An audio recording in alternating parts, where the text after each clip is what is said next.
In August 1914, the two greatest navies in the world made ready for war.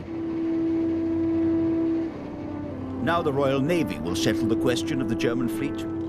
If they do not come out and fight, they will be dug out, like rats from a hole. But the two fleets rarely met. Instead, a new kind of war evolved. More stealthy, more cruel. A war not against battleships, but people.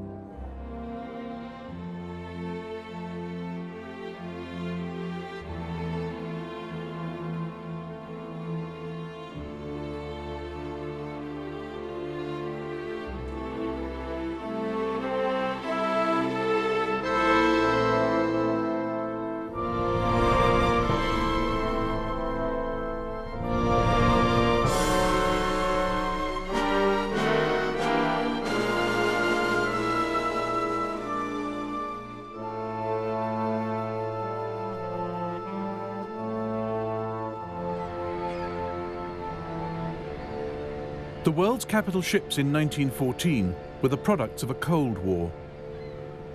Britain's HMS Dreadnought had set the benchmark. Heavy armour, big guns, fast. Dreadnoughts were bargaining chips in a great naval poker game.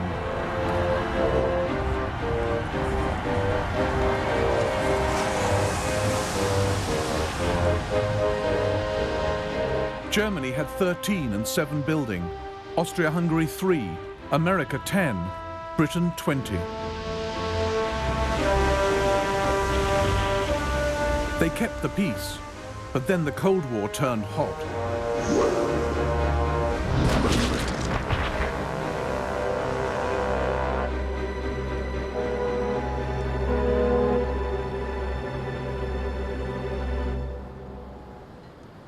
Britain and Germany were the main opponents, staring each other down across the North Sea.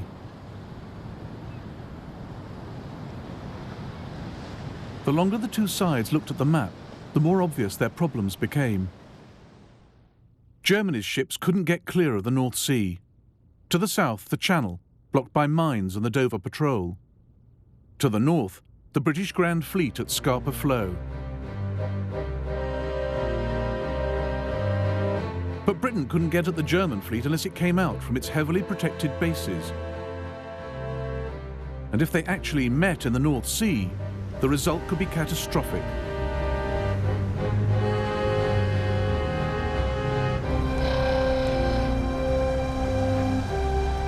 The sight everyone feared.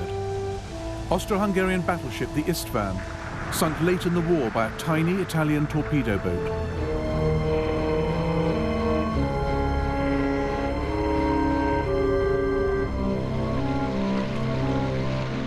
In 1914, the German Navy believed torpedoes and submarines might tip the balance their way. A hit-and-run war with little history and no rules.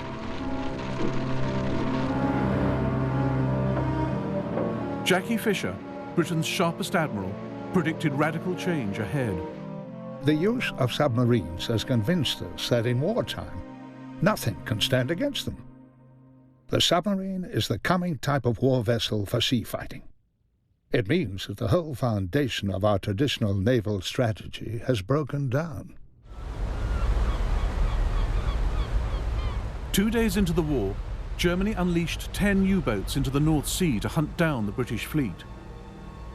One of them, U-21, made her way to the Firth of Forth, where the British cruiser HMS Pathfinder was leaving Rosyth Naval Base.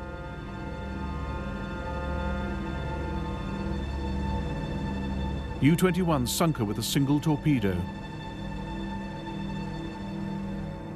Within a fortnight, the Germans had more good news. This 1927 film celebrates the voyage of Captain Vedigan and the U-9.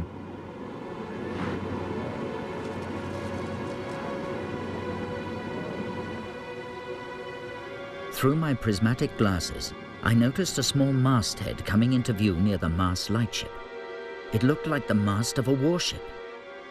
Could this be the first sight of the enemy that we were to have during the war? The U-9 had found the British cruisers Hogue, Aboukir and Cressy on patrol off the Dutch coast.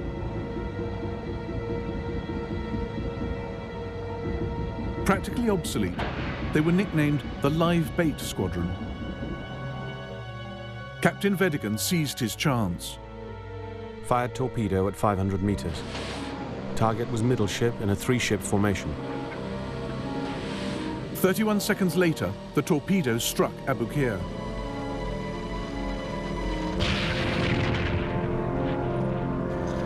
On board was Kit Musgrave. We were woken by a terrific crash, and the whole ship shook, and all the crockery in the pantry fell. Then Cressy and Hogue arrived and let down their boats. The Abu Qir went down suddenly, and we slid down her side into the water. Musgrave jumped into the North Sea and became the only man in the war to be sunk on 3 ships within 1 hour.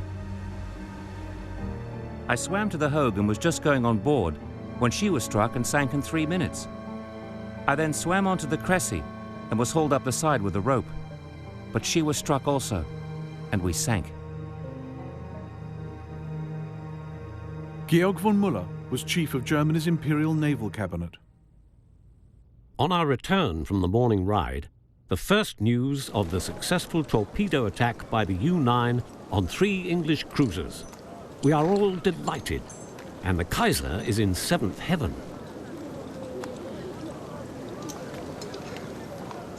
The British were appalled.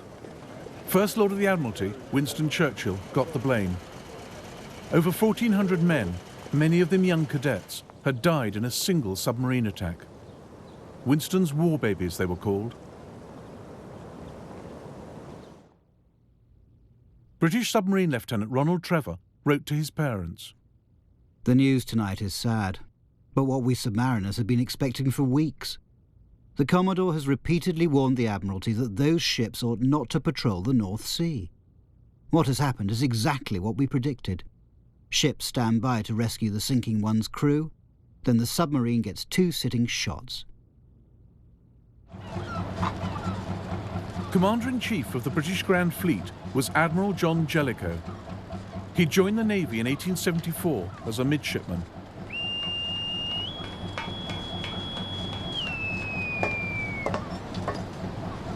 Known as Silent Jack, he was experienced, capable, and cautious. He ended patrols off the German coast, confining his most valuable ships to Scapa Flow and Rosyth, at the very limits of the U-boat's range. He warned the Admiralty. The Germans have shown that they rely to a very great extent on submarines, mines, and torpedoes, and there can be no doubt that they possess an actual superiority over us in these particular directions. Germany's forward submarine base was on the island of Heligoland. The U-boats were ordered to sweep the North Sea.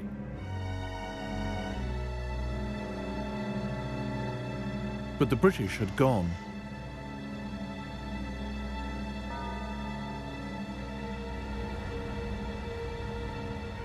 On the 16th of December 1914, hoping to lure the British out, 5 German warships steamed across the North Sea.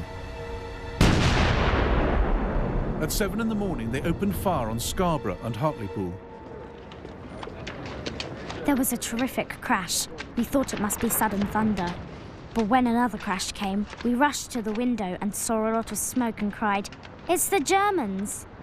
2 of the wee girls hung on to me and said, "Are the Germans going to kill us?" 122 people died in the attack. It was the first time enemy warships had killed anyone on the British mainland in over a century.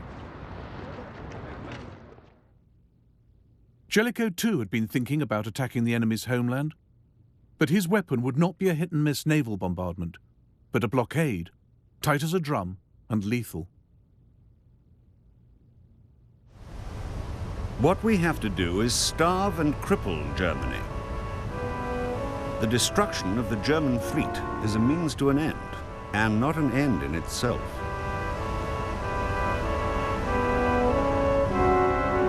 Here was a use for those huge battleships, as sentinels sealing the exits from the North Sea, stopping Germany's fleet getting out and her vital food and war supplies getting in. The North Sea would become no man's land, a dead sea.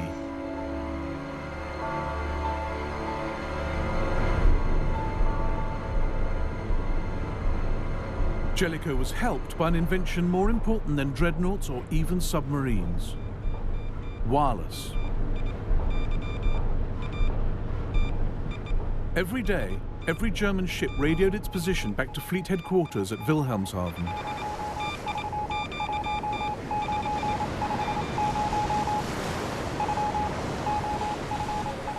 Across the North Sea, in the Coast Guard station at Hunstanton in Norfolk, British naval intelligence was listening.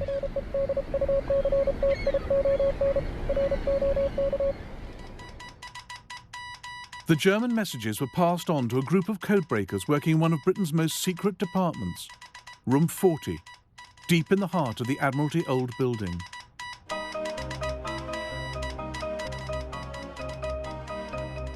According to one of their officers, the men in Room 40 were a mixed bag. They knew ordinary literary German fluently, and they could be relied on. But of cryptography, of naval German, of the habits of war vessels of any nationality, they knew not a jot. Some, like Dilwyn Knox, would help crack the German Enigma code in the Second World War. But in 1914, they desperately needed some clues. The break came in the Baltic Sea, where a German cruiser, the Magdeburg, was captured by the Russians. On board, they found one of the most valuable documents of the war and passed it on to their British allies. This is the Magdeburg's codebook. It allowed the men in Room 40 to read nearly everything the German Navy was planning.